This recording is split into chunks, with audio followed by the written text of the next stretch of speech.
Hello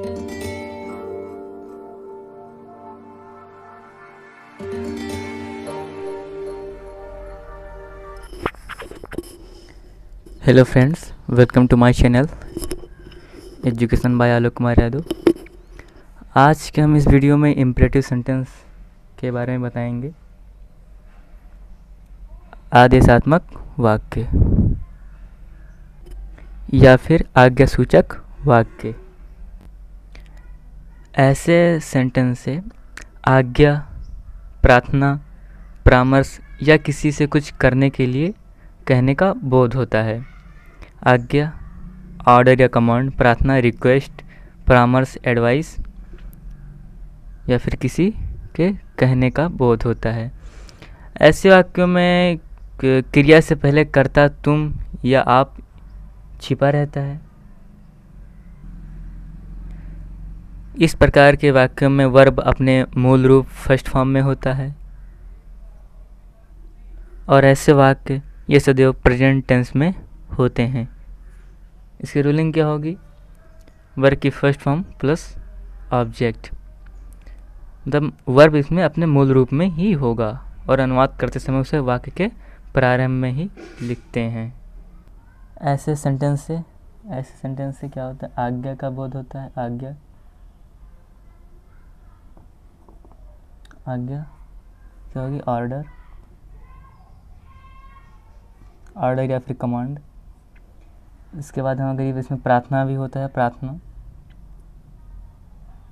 प्रार्थना इसकी meaning क्या होगी? Request, REQUEST, request.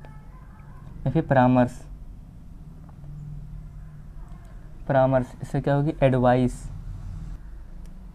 ADVICE, okay, advice. तो ऐसे सेंटेंस से आज्ञा, प्रार्थना, परामर्श या कुछ करने के लिए किसी से कहने का बोध होता है। और इसमें कर्ता अर्थात यू छिपा होता है कर्ता यू। अब हम बढ़ते हैं रूलिंग की तरफ। रूलिंग इसकी क्या होगी? वर्ब की first form plus object. Verb की फर्स्ट फॉर्म प्लस ऑब्जेक्ट। उदाहरण के तौर पे जैसे खिड़की बंद करो, तो वर्ब इसमें क्या है? बंद करना, शट द डोर। जैसे अच्छी किताबें पढ़ो, रीड गुड बुक्स। तो ऐसे ही एग्जाम्पल हम लिखते हैं और बनाने का कोशिश करते हैं। यह एग्जाम्पल है, अच्छी किताबें पढ़ो। तो इसका क्या बनेगा? वर्ब है तो रीड गुड बुक्स। अच्छी किताबें क्या होगा? Good books, read good books. जैसे एग्जाम्पल नंबर 2 है, कृपया अपना स्थान ग्रहण कीजिए। ये क्या है? नम्र निवेदन है। तो अगर कृपया आ जाए तो इसके लिए हम क्या है? प्लीज़ या फिर काइंडली का प्रयोग करते हैं। प्लीज़ और फिर वर्ब की फर्स्ट फॉर्म प्लस ऑब्जेक्ट। तो काइंडली या फिर प्लीज़, तो ये क्या बन जाएगा? Please take your seat. क्या बनेगा? Please take your seat. Okay, कृपया अपना स्थान ग्रहण कीजिए। यह क्या था? नम्र निवेदन था। और अगर कृपया आए तो प्लीज़ या काइंडली का प्रयोग करते हैं। यहाँ पे हम kindly take your seat, please take your seat, दोनों सही हैं। और यदि जैसे थर्ड एग्जाम्पल है, कृपया बैठिए तो सही और चाय पीजिए। यदि आग्रह आ जाए किसी के लिए, आग्रह के लिए प्लीज़ के पश्चात और मुख्य क्रिया से पहले डू का प्रयोग करते हैं। तो क्या बन जाएगा? Please do sit and have T. Please do sit and have T. यदि किसी से आग्रह के लिए हम वर्ब के पूर्व डू का प्रयोग करते हैं। जैसे ये सेंटेंस है, राम कामा नौकर को यहाँ भेज दो। तो यदि किसी व्यक्ति को संबोधित करना हो, किसी को संबोधित करना हो तो उस व्यक्ति के बाद कामा लगाकर वर्ब की फर्स्ट फॉर्म लिखी जाती है। तो ये क्या है, रसीद नहीं, राम, तो राम फिर कामा फिर सेंड द सर्वेंट हियर। तो ये कैसे सेंटेंस है, ये संबोधित करने वाला सेंटेंस है। तो हम व्यक्ति का नाम लिखते हैं राम, उसके बाद कामा लगा कर क्या लिखते हैं, send the servant here, send the servant here. Okay, example number 4 को देखिए, राम नौकर को यहाँ भेज दो। ये कैसा वाक्य है, ये वोकेटिव केस का है। तो हम राम यहाँ पे क्या लिखा है, पहले लगा है, हम राम को अंत में भी लगा सकते हैं। अगर यदि वाक्य में वोकेटिव केस का नाउन है तो वह वाक्य के प्रारंभ में अथवा अंत में प्रयोग किया जा सकता है। यह भी हो सकता था, नौकर को यहाँ भेज दो राम, दोनों रूप से सही है। और इसके बाद हम नेगेटिव की तरफ बढ़ते हैं। नेगेटिव में क्या है, डू नॉट का प्रयोग करते हैं। नेवर के लिए नेवर के बाद वर्ब की फर्स्ट फॉर्म का भी प्रयोग करते हैं। तो अब हम बढ़ते हैं नेगेटिव की तरफ। रूलिंग के पहले क्या है, डू प्लस नॉट जोड़ना है, डू नॉट जोड़ देना है, डू नॉट प्लस वर्ब की फर्स्ट फॉर्म प्लस ऑब्जेक्ट, और रूलिंग सेम रहेगी। इसकी रूलिंग क्या होगी, डू नॉट प्लस वर्ब की first form plus object. Okay, इसे एग्जाम्पल है, झूठ मत बोलो। तो उसको क्या बनाएंगे, don't tell a lie, do not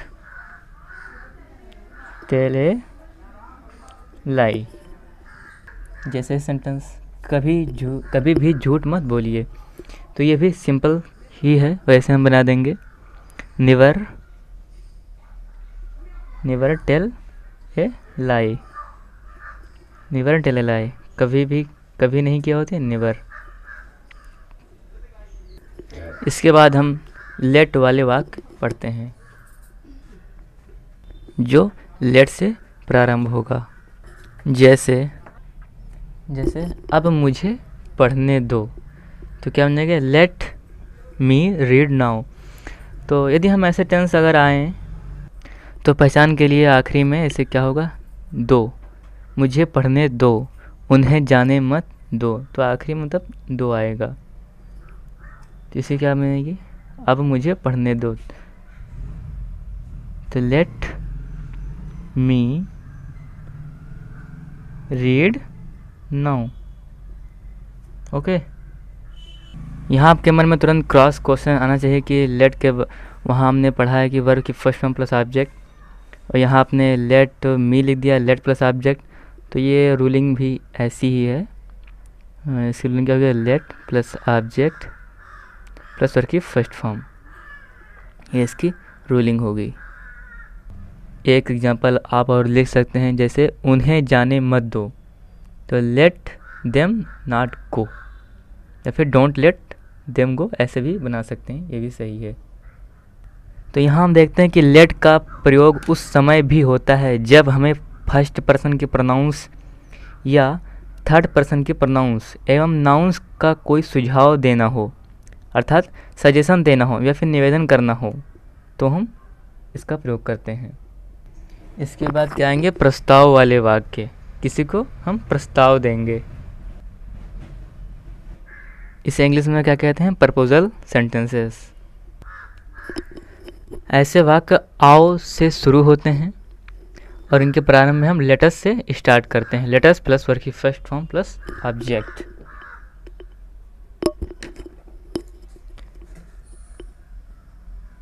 latus plus verb की फर्स्ट फॉर्म प्लस ऑब्जेक्ट का हम प्रयोग करते हैं। जैसे एग्जांपल, आओ अब क्रिकेट खेलें। जैसे है, आओ अब क्रिकेट खेलें, तो क्या होगा, लेट अस प्ले क्रिकेट। क्या बनेगा ये, पहले में लगाना लेटस, तो हम लगाते हैं लेटस।